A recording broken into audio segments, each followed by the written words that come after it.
Wanda Calupig. Welcome to the conversation. It's such an honor to have you here with us. How are you today? Thank you, Danny. I'm very excited. I'm very nervous. Why are you nervous? Look, you got like Santa Claus here. He can't. Don't be nervous. No, I mean, I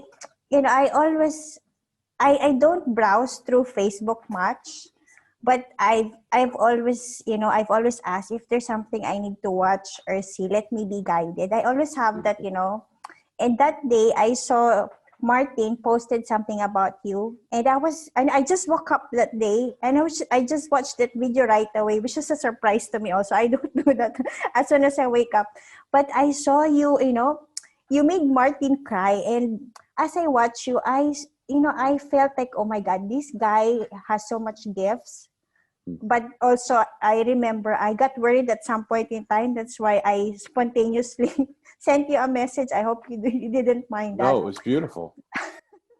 And I was like, when I always feel there's something I have to give, then I give it with the intention of always, giving what I think needs to be given to those person. And that's why I was very happy and excited, because I know this interview is going to be different from the many interviews I had for the past few months. So that's why I'm very excited. I'm also very nervous. I don't know what's going to come out. Yeah, nor do I. But I want to already highlight for the listener what has come out. Like, listen to the beauty of what Wanda just said. First of all, that she trusts her instincts, and she trusts spirit to guide her, or God to guide her to what's right. She did something she doesn't normally do. She listened to it, and in opening up, Martine, who was a person I was speaking with, and her going through her moment of, Wanda saw something in me that also had a lot of pain in it. And she wrote me about that pain, and it was the pain of my wife's passing, and the pains, a lot of pains that I've been through, and she wrote me this beautiful, beautiful, beautiful message saying that, give it into God's hands, surrender to that pain to Him, and He can take that all from you. Can we talk about that a little bit? Okay, because I don't know. I always have this when I see people, I can somehow feel the pain. I don't know. I've reached that stage. If somebody just walks by, I would know whether they're not feeling well without even speaking. Yes. So sometimes my office mate will pass by and I'll say, "Are you okay?" And it's like, "No, I'm not feeling well. I have flu or something." I already felt that. And as you were speaking that day, I really felt that. And as you tell the story of you being a trash can, and as you said, you let people, let you become their trash can. And I was like, I become really worried, because, I know we carry a lot of other people's burdens, right? Yes. And I've been through that journey, and it's good to help, but, being your own rescue is always the best thing. That's why I was like, let me just remind also Danny, I cannot be the trash can for him. But there's always a trash can that was readily available for me 24/7. That's why I shared to you that, I was all first hesitant to send that message, because first I was a stranger to you. But I think it was something that is, if there's always a guidance, I've learned how to follow it. So I just followed what needs to be said and done, and I just let it there. And I was very happy that you accepted it, and I was really very happy. And as I see you now, I mean, from that conversation to now, I can see that you have lightened up. Yes. So I am very happy to see that as well, because I've seen how you started that. I mean, just from, I don't really cannot read also the aura and all, but I mean, from the looks of your face, it's brighter than how I watched you before. Yes. So I feel happier that I know somehow you've emptied your trash cans and, given up something, which I am very happy that I did that. Thank you so much. And I want people to just listen to the care and concern of a stranger who knows me not at all, but took the time to put energy out to say, just surrender this into the hands of someone who can take all of that pain away. And so first of all, thank you for caring enough to do that. Thank you for trusting your intuition enough to do that. I want to talk about that process of surrender, if I can, because I bet there's a lot of people listening that are carrying a lot of pain. My process in working with people is not to take their pain into myself, because I don't want to be their trash can, but I hold a receptacle out here for them, because I used to take it into myself, and it would just drive me crazy because I would feel so much pain. I am like you. I walk down the street and I feel people, and I feel what's going on in their bodies. And in my book, The Mosaic, I even talk about it, that I was walking down the street and I felt my heart go through palpitations.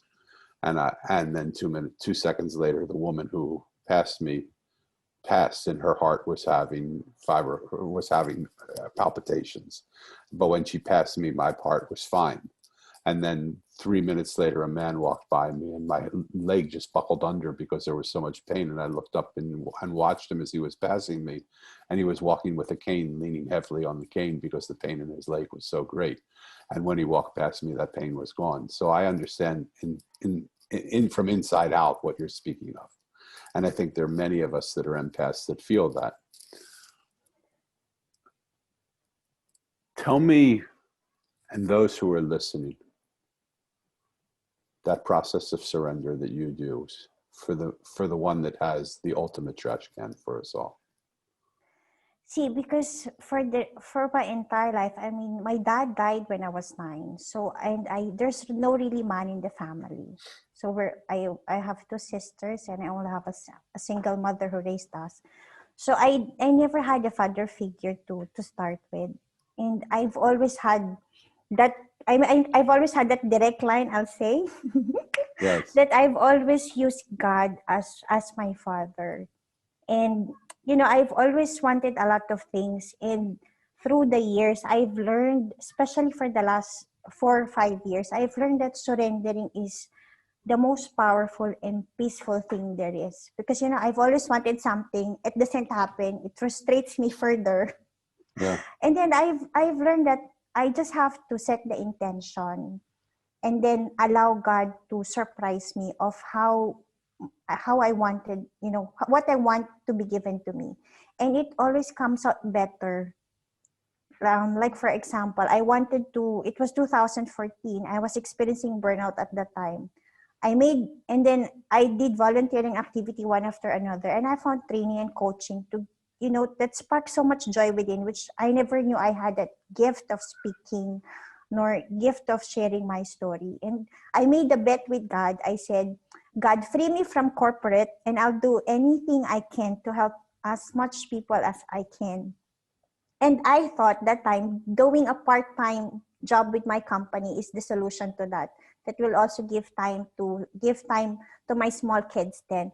But God surprised me in a big way through my husband's relocation. So that paved the way for me to, tick a lot of the things that this in my list, to retire early, to give full time with my kids, to really do what I want to do and find myself in the process of that. So everything now, whatever happens to me when I wished for something and then I get a no, I've always learned that no to God means next opportunity. So I've learned to surrender that, what I wanted did not happen. Then I will say, nevertheless, I know, God, you always have bigger and better plans for me. So I surrender to that, knowing that whatever my needs are will always be provided, always more that I've ever wished for. So, and it takes a lot of time, but it's really so much that God has given. So I want to be a testament to that. And I love that testament. And I want to push you a little bit if I can, because I know that place. I've been involved in that process for 45 years of my life. I know the process of wanting to surrender, wanting God to be the one that drives my car, not me, and trusting that will happen. And I also know the way I get in the way of that. I also know the way that I stand up and I say sometimes, hey, I'm going to just do this on my own because he's probably too busy or whatever, and I make a mess of it, or I do what, and sometimes what he gives me is not always the better thing first view. Sometimes it looks like the worst thing first view, and it takes a lot of courage and a lot of patience and a lot of strength to say, I trust in you so much that I know, even though this looks like it's the worst thing that could possibly happen, this is the best thing for me. Because what I don't want to do is paint a Pollyannish picture of the world that people say, as soon as I surrender to God, everything becomes beautiful and there are roses put on the path in front of me and there's never another concern, which is true. If we would really do that, it is true. And yet the road that he takes us on sometimes is not the easiest road to walk on.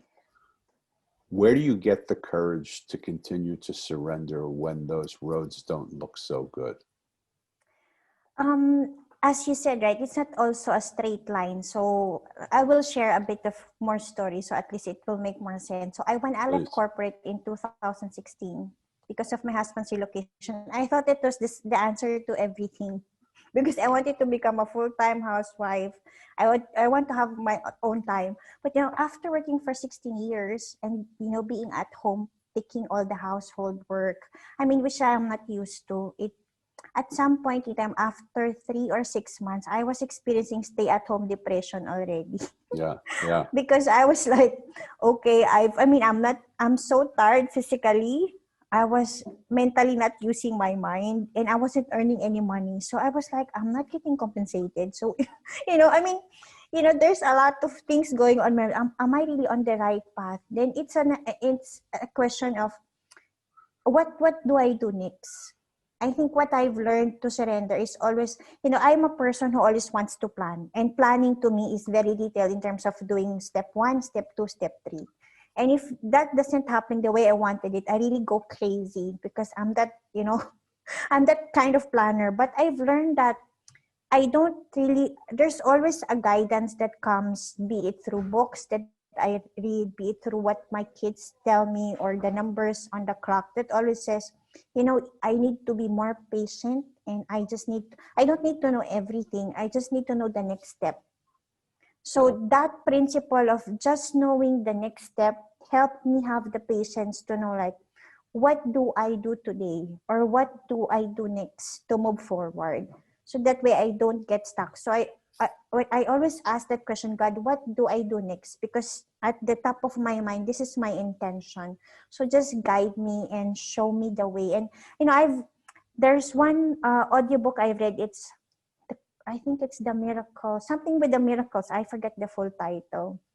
Miracles by somebody. But they said, God always knows what you need even before you ask for it. Oh. So just ask that you ask God to help you perform the miracle He wants you to do. So every day, I do journaling also every day. I think that's been my lifesaver. For the past, I've been doing that since high school. I stopped. And then I did it again here in Dubai in 2006. I stopped again. But I saw my notebook in 2011 and everything I've wrote happened. Wow. And from 2014 up to this day, I always journal every day. So that's actually my lifesaver to say, as if I'm writing to God, what I'm thankful for, what I wish to accomplish, what I need guidance with. And always at the end, I will always say, help me perform the miracle you want of me to do. So at that part, I surrender. I think that's my surrendering statement. So here's, and I love it. And I love everything you're saying. And I just want to clarify something, because for the listeners who are listening, I think so many of us want to plan out our life. So many of us have, we're going to go step 1, 2, 3. In a neutral term that I want to use, that's called control. We want to have control over our life. We want to plan it out according to the way we see it. We're going to try and make these things happen for our lives. And then there's the ability to say, help me achieve this or better, which is what you're saying. But what I want to ask you in particular is, how did that element of control of a person who is used to planning out her life and step by step, and even if I can't get to the third, I'm going to plan out the first step. How does that coincide with the person who says, Lord, beautiful God, take me wherever you want to take me. I'm not in control of this. And I want to just be at your mercy, and you just walk me where you want to walk, and I will be happy to go where you go. Do you understand my question? Yes. So for me, it's, I think I've been through a lot, especially the past 4 years, I'll say. So, and the biggest learning really for me was to, to let the control of the situation, to only control what I can control, which is the things that I think, the feelings that I feel, and the words that I speak. But even to that, I also always pray that you help me become an instrument of what you want me to be. This has always been my prayer. I mean, after suffering from that burnout, I've learned that I was reviewing my entire career for 20 plus years, and I've learned every career I've been through, I love the job first, then I experienced burnout at some point in time. And I learned that, oh, burnout is the theme of my life. And that is because my mission is to help others become happier.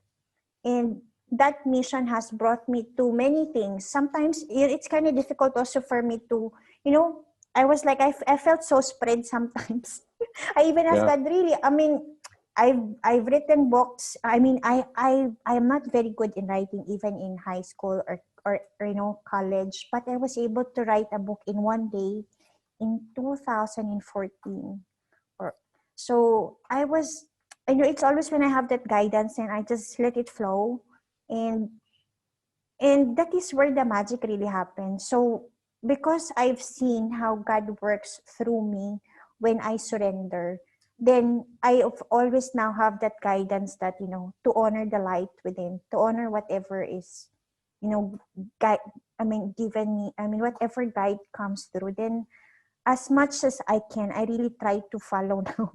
I, Because I've I learned my lesson so much that I no, don't want to repeat the same mistakes. I totally understand. What I'm trying to get at, and I don't know if it's possible, but if there is a process to your process of surrender, because that process, it's so easy to speak those words and to communicate those words, but people don't know how to do that. Like, how do I go from I'm arranging my life in the way that I want to the place where I am going to have God use me as an instrument. So whatever I'm arranging may or may not come to be. And that's okay. But if that's really the place that we stand, that God, I want to be your instrument, why do we take the first step of arranging our life, step 1, 2, and 3? Because that may or may not be what God wants for us to do. Why not just start at the place of make me your instrument? Do with me what you want. I've learned two things. There's something called goal setting, they said, which is very powerful. In the goal setting stage, this is where you write your visions and your plans, right? But there's also one powerful thing I learned, which is called life visioning, which is a question not from yourself, but from God, which I've learned it from Michael Beckwith, where he said, instead of, he said goal setting is grade 1 of personal development. And I was like, oh my God, I'm in grade 1. But he said, life visioning is about looking at what is God's vision for your life. It's about asking yourself, what does God want to give birth through you? So as I've always listened to this podcast, I always watch a lot of master classes, and it's a continuous learning for me. So when I learned about life visioning, then I started to ask myself also some high level questions, which is not from my perspective, which is from God. So I was able to tie it up with what does God want to give birth through me, and what are my goals, and I just let it, the dots connect at some point in time. It's not also, right away. Like, for example, my speaking journey started 8 years ago. I rejected that because that time my boss just said, go and speak at a conference, represent, the entire organization. And I was like, me? Right. Why me, right? I'm a woman. There's a lot of people who's more senior in the department who can speak. I can speak the topic, but it's about the audience, which are very senior people, men. So I wasn't really comfortable at all. And that time I still have a baby. But as I look back, 8 years ago, that is my first exposure to public speaking, which is something that I love so much doing now. Yeah. So if that did not come 8 years ago, I wouldn't have appreciated it. So, connecting the dots, I think what I also always do, I always reflect on what is my situation now and what was my situation before. And I try to connect the dots and see from there, because that helped me understand that, oh, when I surrendered that, this happened. So at least I will have more power to say that worked well for me before. Then let me surrender this so that whatever comes next, I know it will be better than I've always wished for. So I love your honesty, and I love and what I want to do is I want to make it, if I can, even more real. Okay. Okay? Because there's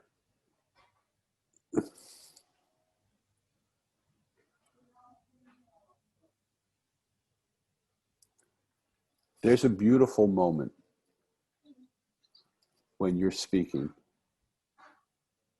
of you hearing the guidance and you being told by your boss or whoever it was that you're now going to address this whole conference.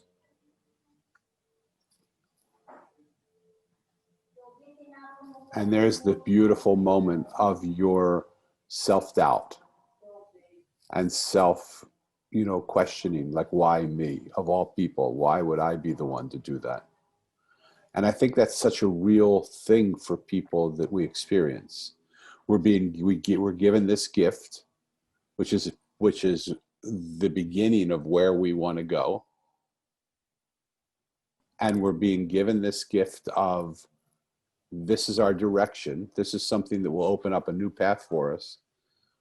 But we take the small part of ourselves, which says, but why me? I'm a woman and there's more people qualified, or there are better people to speak this, and I can speak it, but there are people that are more senior.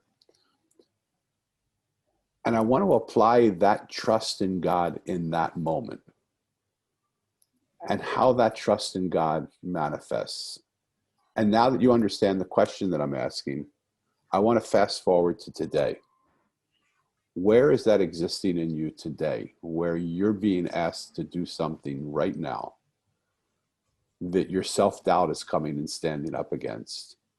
That if we really could surrender, because surrender sounds like such a beautiful, simple thing. I'm just going to give my life to God.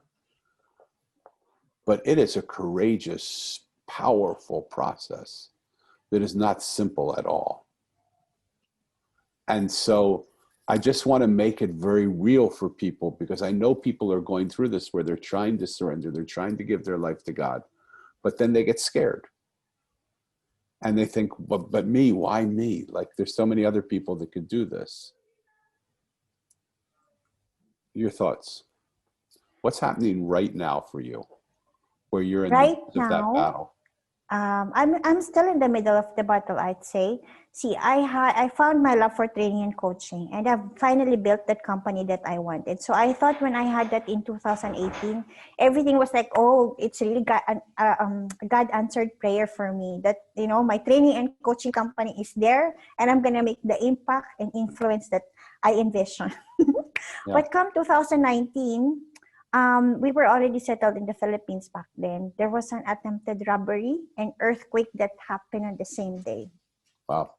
And so I was in total shock, because, it's the security of my family that was threatened. That happened on the same day. And I was like, that time my husband said, we'll go back to Dubai, because we've been here for 10 years. So if there's second home, that will be Dubai. And this is, safety and security is where we felt number one here. So that time my husband said, we'll have to go back to Dubai. And that means I have to work and I have to leave my training and coaching company behind. So I was really questioning God of why now? Because at that point in time, I've just started partnering with the Department of Trade and Industry in the Philippines. I've started winning the accounts with the Central Bank of the Philippines. everything was like, filling already. Yes. And I was like, oh, I'm getting there. But now I have to drop it. So I was like, God, I know my family is my priority, and that is my number one core value. And that means leaving the company that I've loved and established and working again, which I hope not, because that I wanted to really do that training and coaching, but then I had to. So when we made that decision, I again made a bet with God. I said, God, if this is for me, then let thy will be done. You know, when we came back to Dubai, we left everything behind. My job, my husband doesn't have a job. I don't have a job. We just came here for a vacation. We just said, if we'll find a job, we'll stay. If not, we'll go home. But you know, everything, and I always will write, you know, Lord, this is the job that I even have a small paper to say, this is the kind of, if I will work again, this is the kind of company I want to work with, the amount of salary, the kind of people I want to work with, industry. I was very specific. I put in a small note, I put it in a mirror, and I will always, you know, write down when I journal, Lord, I know that you know that I want my training and coaching company, but this means I have to work again for the family to be here, because it's either one of my husband and I were like, whoever gets the visa first needs to take care of the family, because you know Yeah. there's that, it has to be like that. So I always do that, journaling and praying, and I was able to get my entire family was able to settle everything back here in 1 month, from finding a job to getting schools. So that's surrendering. And even now, as I'm still employed, but my love for training and coaching is still there. And I still surrender to God that, you know, one of my big dreams is to have this working mom academy, because I've seen, you know, when I suffered burnout in 2014, my entire family was affected overall. As I was getting sick, my kids are also getting sick. My relationship with my husband is not as good, because I was always, you know, looking for something I don't also know what. Yeah. So so I said to myself, now, if there is one person whom I want to help, that will be a working mom, because that is where I can share how I was able to come out of that burnout situation, how I was able to hold my family and myself together. That can definitely impact. And you know, as I put this dream, you know what happens also? Take for example, during the pandemic, I found one post, and I always write, you know, Lord, this is my dream really, to have this working mom academy. You know, as I surrendered that dream, I said, but I am still working now, but I still really want that dream to happen. As I speak about it, a lot of things just comes my way. Like for example, I was able to, from a Facebook feed, I saw that there's a female entrepreneur funding program, a pitch program for Singapore. And I was like, you know, there's no harm. Let me just pitch my idea. And I submitted it a day before closing. And I was able to get through. And you know, at that time I said, oh, maybe there are like few applicants. That's why I got in. But Right. when they were talking about it, there were 128 people who went through. And I was, I think we were 10. I was one of the 10 or 12 people who got in. And I was like, oh, God is doing something right. And as I summarize these ideas, as I speak now, I was able to also meet Spendless Academy, and the founder is a mother. And she interviewed me 2 days back, and she asked me the same question: what is your biggest dream? What do you want to accomplish? And I said, you know, I really want to have this Working Mom Academy, which I hope will help working moms, because as I was struggling, nobody was really helping me. And it took so much of my time and money to really find the answers to the questions I had when I was suffering. And I really want to pay it forward now and to help those people before me. And she offered her help. She said, okay, let me be one of your advisors to make this goal a reality.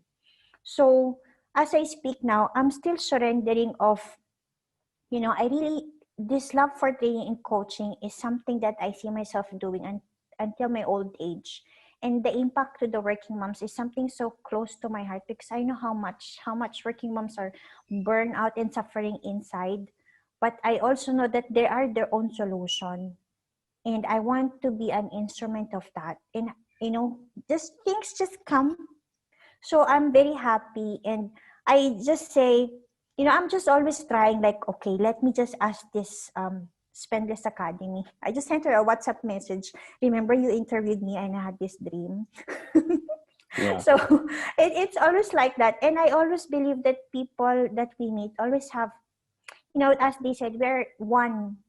And every person that we meet has a meaning to our existence. So I always find to how does this person link to how I can help him or how I can be of help and how can we work together to do something better.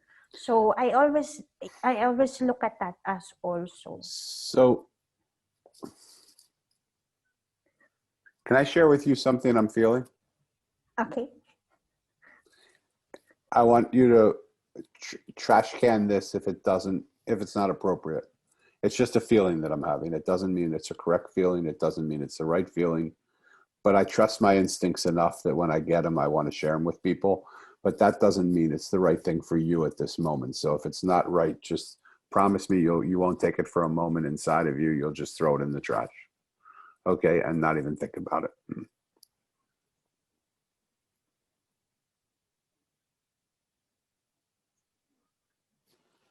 I feel a conflict in you. And I feel that conflict is from two powerful feelings. One is the sense of purpose that you feel driven to do. You know this is what you have to do. This is your purpose. And one is from the sense of surrender of, God, make me an instrument to do what you want me to do. In the beautiful moment where those two things are the same, you have glory, you have praise, you're completely aligned.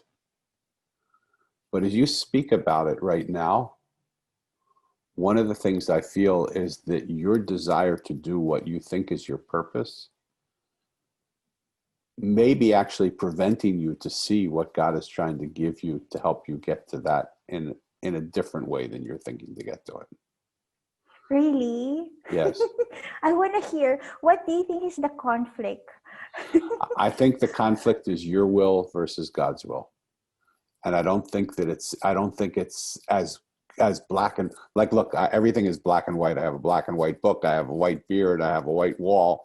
I'm wearing a different color shirt. So I'm not black and white there. It's not as black and white as that. But what I would ask you to do from my intuition to yours, because I feel you, is I would ask you to just take a look at your desire to do this thing that you think you have to do. And is it preventing you from seeing something that you're being given to see? You know that picture? Have you ever seen that picture? It's a drawing. And it's a woman in one way, she looks like an old hag. And Oh, the the other way, toothpaste. the Yeah, toothpaste. I always use that in my workshop. Yeah, so you use it, I do too. So it feels to me like you are caught in that picture right now. Okay, Because let me discern further what does that mean to me and how can I merge that? Because to surrender to God's will is such a powerful, and you do that. I feel that is so in tune with who you are and what you want. And at the same time, I feel there is this holding on to, this is my vision. This is what I have to do. This is what I'm supposed to do. This is my purpose. This is what's on my vision quest. This is what's on my goal. This is what I believe is my purpose here in this world. I would just like to ask you, what if that's not true? What if there's another purpose for you that you're being given that you, if you were to surrender, would be way bigger than the vision that you think, way easier, way more natural for you, way more beautiful for you.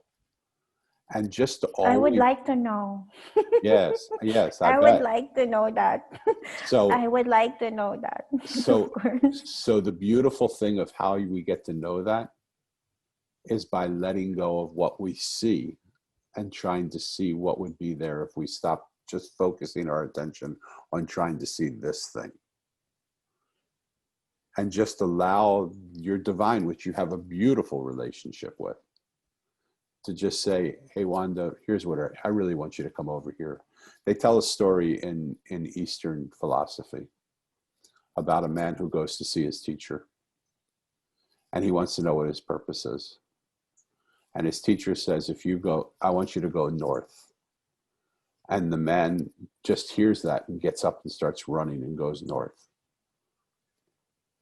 And he runs north for about 1.5 miles.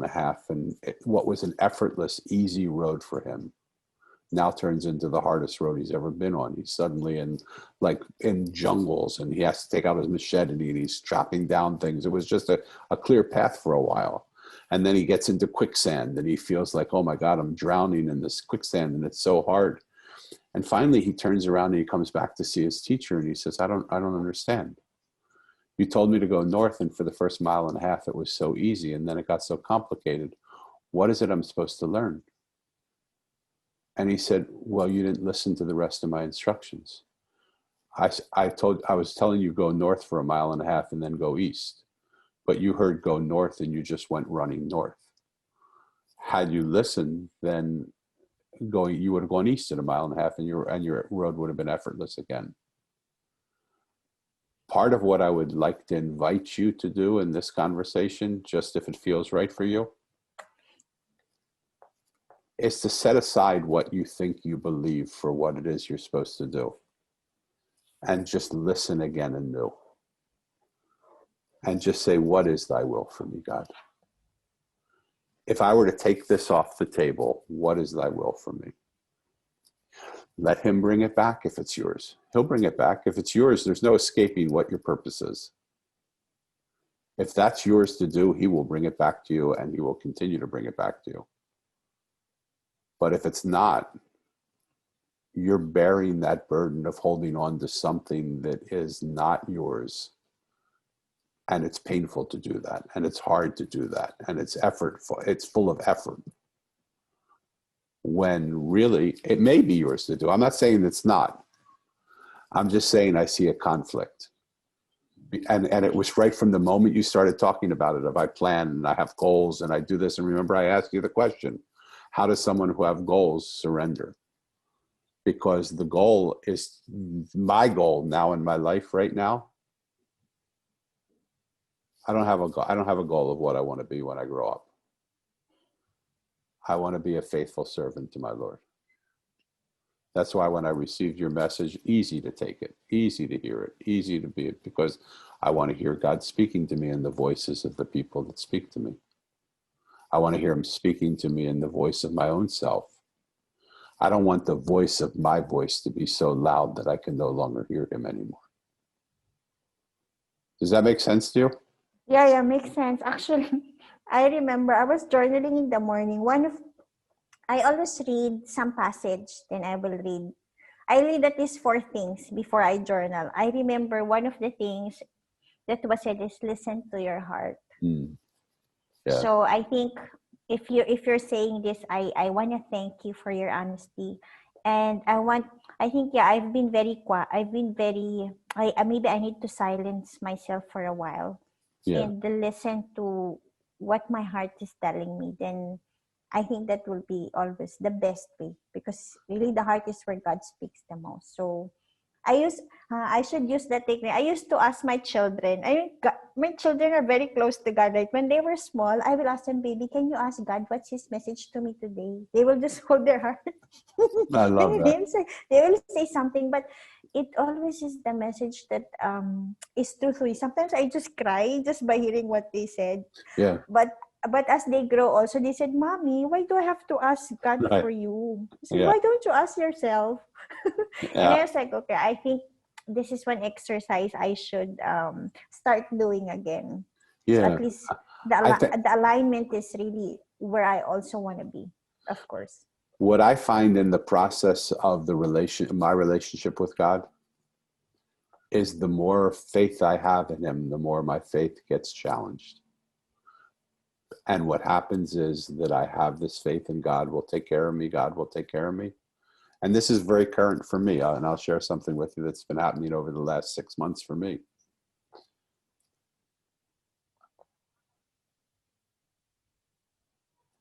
I thought that I completely believed that God would take care of everything for me. I'll tell that to other people with full conviction, that I know that God will guide us, God will take care of us, God will lead us to the places where we need to go. And yet when I looked at my own life, I wasn't really living that life. I was saying, I know God will take care of me, but I got to take care of this business. I got to go out and I got to sell my wares. I got to tell people what I do. I got to help people. I got to fix people. I got to change people. I got to do all this stuff. And one day I really asked myself, do I really believe God will take care of me?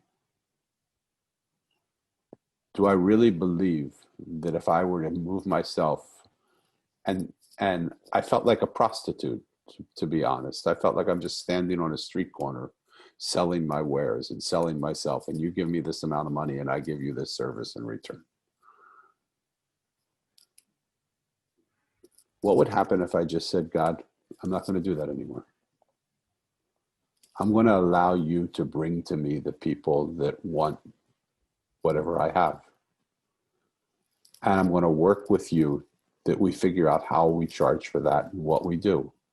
That there is no set price, there is no set formula, there is no set service, but rather we work together in cooperation to figure out how does this work for both of us. And neither one of us is helping or fixing or changing each other. We're just loving each other and coming together. And by coming together and loving each other and holding each other and being with each other, something magical happens. It just happens because we're better together. It's the nature of united we stand, divided we fall. And so do I really believe that? And I went through some moments, many moments, still going through some moments where income wasn't coming in. And I said, okay, I just trust you. I know this is the place where I normally bail. I know this is the place where I would go and get my work. I know this is the place that I would start to put out feelers. I know where the street corner is that I can hustle some customers into my prostitution ring, so to speak, right? Of work that I do for people. I'm just not going there because I believe in you. That process is not easy. That process is scary as hell. But some reason I felt to share that with you because I believe you have the faith to challenge yourself even harder than you're challenging yourself right now. I'll do that. That's a good thing. I think I can do that. I know you can do that because that's what I felt your soul asking me for it. We have this crazy relationship where we don't know each other, but we're here for each other. And if I can help you in any way in that regard, please let me know. I will do. Thank you for that. From this place where you sit right now, mm-hmm. What are you going to do with all your goals and all your plans? See, I always just write my goals and plans and I just let it happen. So I think now I just have to take some moment and I do a lot of meditations lately, and it was like it's listening to a program, but I think I just need to listen to the silence and what's the message in between that. So, and sometimes I always, if I had the hint, then I have to Google what's the meaning of this. Then I was from there, then I will ask for the meaning. But I think I have to listen to my heart, is what my heart's telling me, and let's see how it will come one day at a time. And as it goes, then I would love to follow, as they said, the alignment is always what I wanted, but as you said, right, it's not easy also. But I think this is one very good reminder for me to just be silent, don't do anything, and see what happens. Because yeah. I want to share with you, Dan, one time I attended I was in that still dark moment of my life. I attended a spiritual conference, and one person was sharing on stage, she almost killed herself, but God spoke to her. And the other said she was about dying, but God spoke to her. That time, when these two ladies were speaking, I was thinking in my mind, come on, I'm also very faithful, but God never spoke to me. And that time, I heard a voice in my head saying, serve me now, serve me now, serve me now. Wow. I've heard it, but I've never heard it again. And that's why I've always asked for, God, please speak to me in the voice that I will best hear you. So Can I just interrupt you for a minute? Yeah. Where do you operate from? Do you operate from your head or your heart? It depends. But I think I've always operated from my head. That's why there's always the misalignment, because your head is very strong, but your heart is very strong, but your heart is always right. Yes. And I've learned some tools to help me access it, like the muscle test, to know what's true to me. Then I do the muscle test also. I've learned decision making through muscle testing, because I know that is not from my head, but that's from my heart. So Wanda, Yes. let me jump in a minute here. Okay.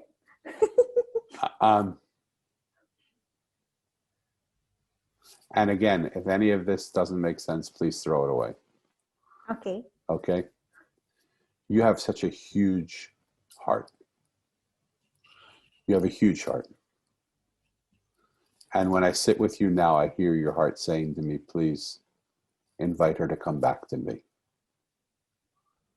Your head's where you go where you're scared. Yeah. And your heart's where you go where you trust. The reason you're not hearing the voice in what I'm getting, at least, is, well, maybe it's only a partial reason, is because you're scared of the voice and you're going to your head and you're talking to the voice. You're talking with the voice of your head when you actually want to listen from the voice of your heart. Your heart knows exactly what to do. Your heart knows exactly where to take you. And you're so smart. You're starting to believe that you are in your heart when you're thinking about being in your heart. But you're thinking about being in your heart. You're not in your heart. What I would really recommend is you place your energy at your heart and just listen. You don't even have to ask. Okay. You're asking is superfluous. Your God knows everything that you need and want. You don't even have to ask. I'm different than a lot of the self-help people or the law of attraction. You ask, and you're asking every moment with every fiber of your body. You don't have to ask with your mouth. And what I would do in your particular case is I would say, you know what my heart wants. Don't allow me to confuse you with the voice of my mouth and my head. Please deliver to me what my heart wants, and give me the courage to trust and follow. I love that. Because what I see in the conversation you're having with me is you're speaking about the process of surrendering. And you have surrendered. I'm not saying it's not black and white, but you're speaking about the process of surrendering rather than just surrendering.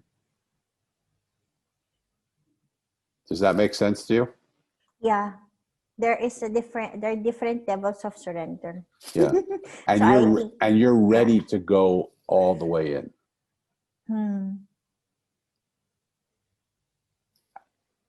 And it's not a matter of where you work or what you do. It's a matter of who does all of that. Who is the who that's doing that?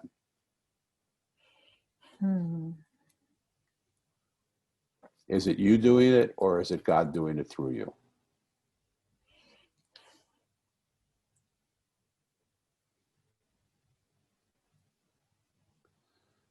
Thank you. It's my honor. This is not normally what happens here. I normally don't come this way, but somehow we have a unique relationship, and I just want to share with you what I feel, because if it's, again, throw it in the trash if it doesn't make sense. It makes sense. It's the message from me from morning. I was like, what does that mean? Yeah. So at least it aligns to what's in the morning message to me. Listen to your heart. Yeah. Okay. And if you would just slide yourself out of the way, this is what happens in the book, The Mosaic. When Mo meets all these different people and he sees that they are not who he thought they were, he starts to ask himself, I wonder if I see anything the way it is. And what would the world look like if I got myself out of the way and I just saw it the way it was? And the moment he asks that question, he looks to his right and he sees a monk unzipping the sky and inviting him to walk through to a parallel reality in which he introduces him to the wise one, who's the keeper of the mosaic, who's arranging all the pieces of the mosaic around the world, putting this piece where it goes and this piece where it goes and this piece where it goes. And what I would invite you to do is slide yourself out of the way. Just allow everything that you think and feel, because you're so strong-willed. And just take everything that you think and feel and slide it to the right for a minute. Okay, I will do that. And say, what would the world look like? What would you ask of me if I wasn't here to try and talk over you or try and tell you what I want? God knows what you want. If you don't have it by now, there's a reason why you don't have it by now. It may not be what he wants you to have right now.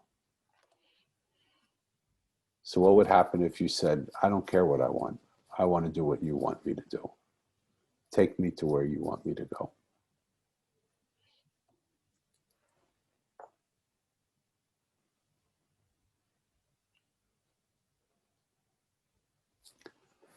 Wanda, in the remaining minutes that we have, which is just a couple,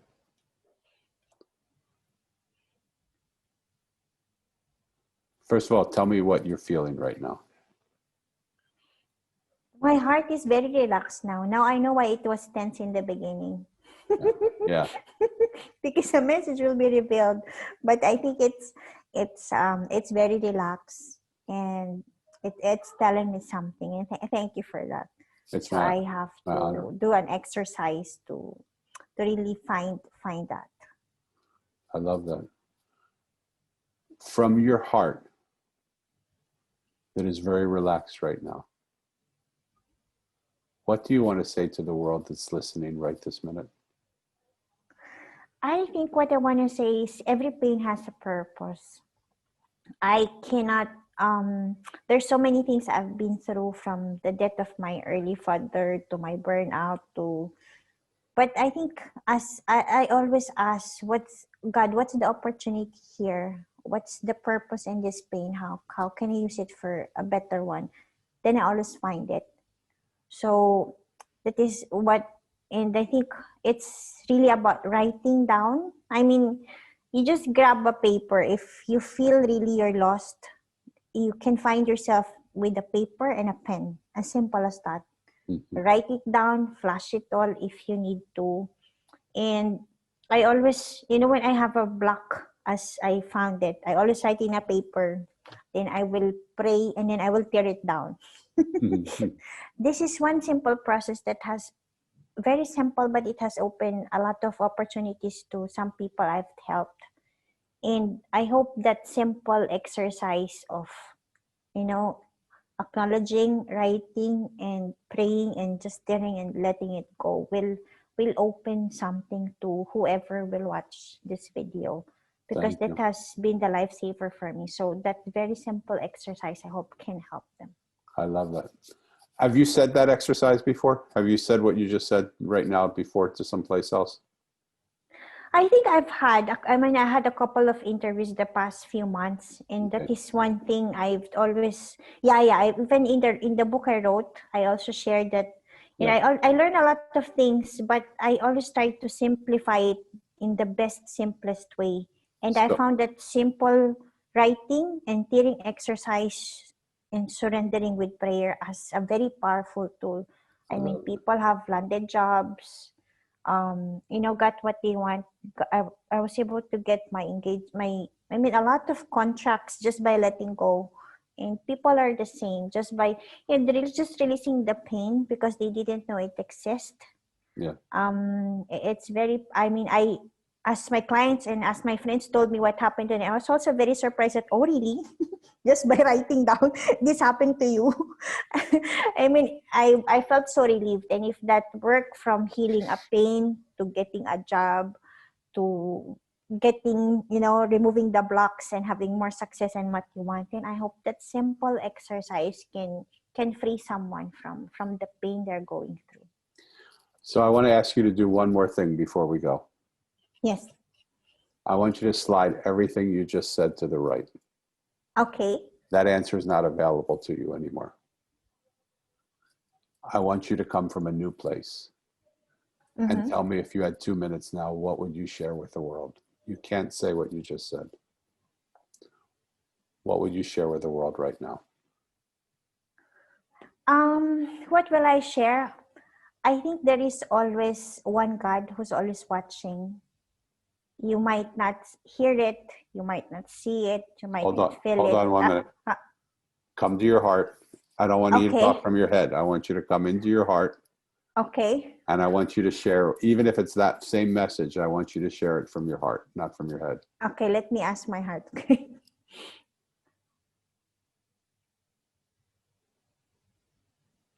Oh, there's a very simple message. All will be well because God is in control. Do you feel a shift that just happened right there? Yeah. It's always straightforward. I know. I have to do that more. Yeah, you don't have to do anything, but there's a shift that happens when you go to that place. Even from the place where you prepare for that place where you just went, and you feel, to the simplicity of the message that comes out, to the power of the love that message holds, to the place that is not just the regurgitation of something you've done and said to your clients and to people that you work with, but just from person to person, just sharing your heart to their heart. I want to thank you for having the courage to walk with me into this room, for letting me challenge you in some ways that I normally don't challenge people. I appreciate your openness to receiving it. I hope that I didn't step on any boundaries or step across any lines that weren't for me to go past. I want to thank you from the bottom of my heart for being here with us. All of your information is going to be in the show notes that we have. But if people want to get in touch with you to feel your heart, how would they do that? What's the best way of all the ways that you have? What's the one best way for them to reach you? Thank you, Danny, first for inviting me. I'm very excited. I'm very happy. The message is really clear now. So I want to take a deep breath and really, absorb that, listening to my heart. I want to do more of that. I think if people want to reach to me, please connect with me on LinkedIn, Wandalyn Tan Calupig. I also have books. If I read my books now, I don't see myself writing those. And I was like, really, I wrote that? Yeah. But I want to invite you to grab a copy of my books because that is, I think, where my heart spoke the most. Mm-hmm. That is where it all flows. So I just have to do that again. But I have 3 books, one on parenting. It's called... We'll have links to all of them. Okay, I will have links later. I have a book on parenting. I have a book on how to be happy, healthy, and wealthy as a wife, 5 life secrets, and I have a book on happiness. Fabulous. All of those books is my life journey of really a summarizing of my life. So I hope that is helpful to those who need it. Fabulous. Again, thank you for coming, folks who come and listen to this show. I want to thank you for listening. You are beautiful, beautiful people. And if you have liked this show, share it with people you like. That's what we do. We go to a restaurant we tell the friends of ours that we went to the restaurant. They have to try this meal. It was so good at this restaurant. We tell them about it. Well, same thing with this. If you like this show, why not share it with your friends? Tell them that you like it. What I want you to see as a listener, I want you to see, is I didn't know Wanda even existed 4 days ago, 5 days ago, a week ago, however long ago it was. She heard something on a show that I did. She sent me a message that was from her heart. That message touched me. I invited her to come and have a conversation. Her conversation now touched me, and we are friends now. So a stranger became a friend in a very short period of time. What would happen if you did the same thing? What would happen if you reached out to someone who was a stranger now and just cared enough to ask them how they're doing and sat with them enough to say, I want to feel your heart. I want to feel you. I don't want to hear just what you think. I want to feel who you are. And spent the time listening and holding the space for them to show you who they are. Did you feel the shift that happened in Wanda when we went to her heart, when she went to her heart? Did you see the space that that created for her?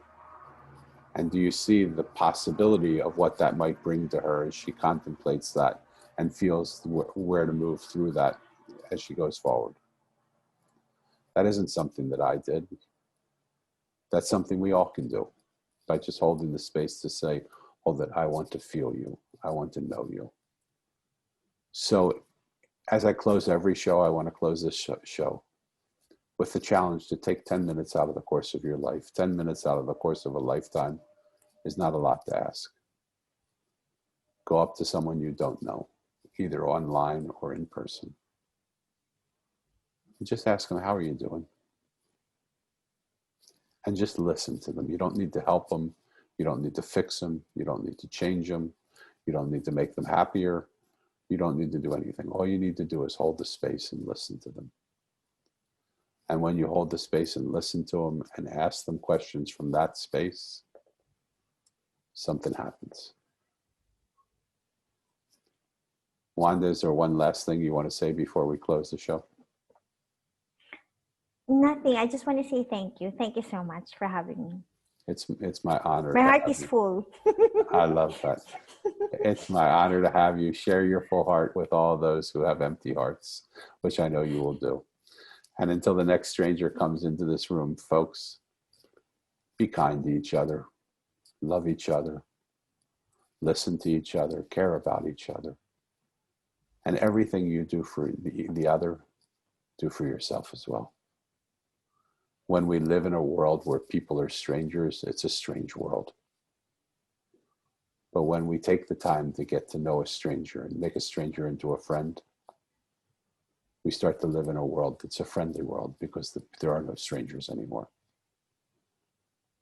And in this moment in time, the world could use a friendly world as its backdrop rather than a strange world. So go out, do good things, be kind to yourself, be kind to others, and just listen to what this world's trying to say to you. Until the next stranger comes in, God bless you. Ciao.